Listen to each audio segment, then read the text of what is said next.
Salut à toi et bienvenue sur la chaîne Les recettes traditionnelles françaises. Aujourd'hui, tu vas apprendre les secrets d'un des desserts les plus gourmands de notre patrimoine, la mousse au chocolat. Qui n'a jamais mis ses lèvres sur une cuillère de mousse au chocolat onctueuse à souhait? Et pourtant, les origines de cette mousse restent obscures. Elle a été décrite en 1755 par Menon, un personnage dans un dialogue de Platon, sous le nom de mousse au chocolat et s'appliquait à une boisson.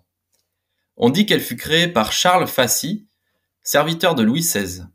En 1820, le cuisinier Viard en donne une recette dans son livre Le cuisinier royal. Enfin, certains attribuent sa création au peintre Toulouse-Lautrec. Il voulait s'inspirer de la mousse de poisson pour élaborer son propre mélange.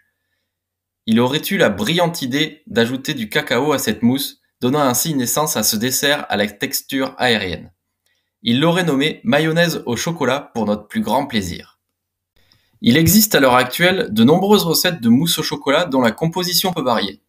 Elle contient toujours au minimum du chocolat et classiquement des blancs d'œufs montés en neige ou parfois de la crème fouettée avec ou sans gélatine.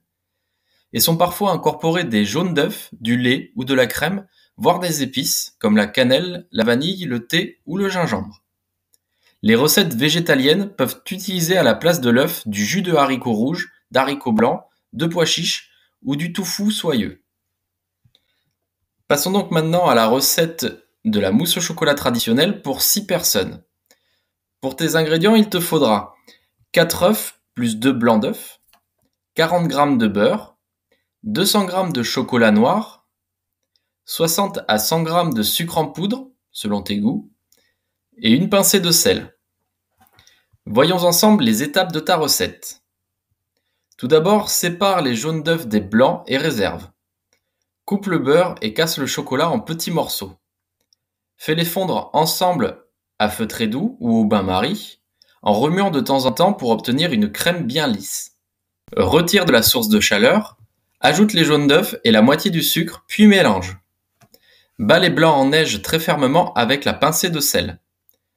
Quand ils commencent à tenir aux branches du fouet, saupoudre petit à petit du reste de sucre sans cesser de fouetter. Ensuite, tu prélèves 2 cuillerées à soupe de blanc en neige et mélange-les rapidement à la crème au chocolat pour l'alléger. Incorpore ensuite le reste des blancs en soulevant bien la crème de bas en haut pour ne pas la briser.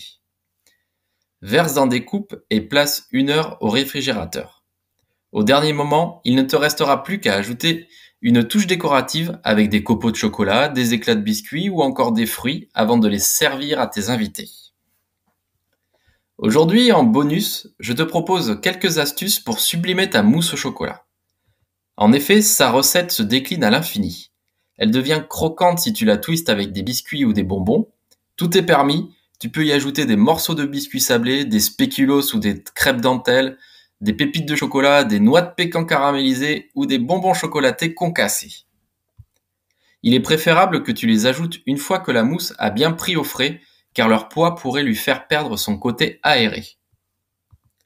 La recette est compatible avec de nombreuses épices, de la vanille ou piment d'Espelette, en passant par la fève de tonka. Les coulis de fruits acidulés comme les fruits de la passion se marient très bien avec le chocolat au lait, alors que la mousse au chocolat noir sera délicieuse servie avec des framboises. Tu peux aussi utiliser la mousse au chocolat pour garnir des tartes, un bon millefeuille ou des choux maison, et en intégrant un peu de gélatine dans la recette, elle sera parfaite dans un entremets. Voilà, c'est tout pour aujourd'hui. J'espère que cette vidéo t'a plu. N'hésite pas à t'abonner ou mettre un petit like. Quant à moi, je te souhaite une bonne dégustation et à bientôt sur la chaîne Les recettes traditionnelles françaises.